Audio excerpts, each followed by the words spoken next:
मी 22 मार्च 2024 रोजी अनधिकृत देशी दारूवर एक तक्रार दाखल केली होती आणि संबंधित तक्रारी संदर्भात उत्पादन शुल्क खात्याकडे मी सलग 5 वेळा येऊन गेलो। त्याच्यानंतर मी सलग एक महिन्यानंतर एक RTI त्यांना दिला होता।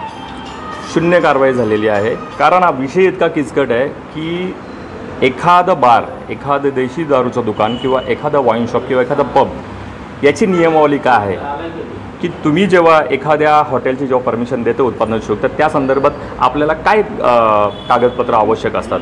तर त्यांनी मला ज्या आपण देशी दारूवर आवाज उचललेला आहे ते म्हणतात की गावठाण क्षेत्रामध्ये 2012 नंतर आम्ही अशा हॉटेल्सना परमिशन देण्याचं बंद केलं।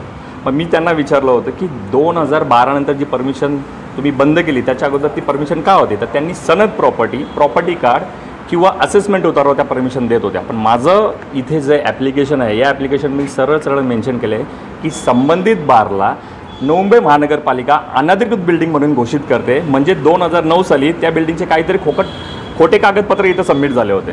त्या संदर्भात सलग 3 महिने मी इथे येतोय, पण उत्पादन शुल्क खात्याकडून काहीही रिप्लाय नाही आहे, नाही RTIला। म्हणजे उत्पादन शुल्क खात्यामध्ये पण मोठा भ्रष्टाचार झालेला आहे का।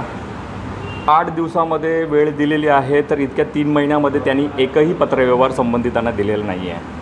आणि त्यांना मी आज इथं विचारले की तुम्ही इथं कारवाई करत नाही तर तुमच्याकडे तसले राईट्स नाही आहेत का। तुम्ही ठाण्याला अर्ज करा, इथे अर्ज करा, मग तुमच्याकडे राईट्स नाहीत, मग असे ऑफिस उघडून तुम्ही इथं का बसलेलात। सरकारची लाईट, पाणी आणि तुमचा पगार हा वेस्ट जातो आहे।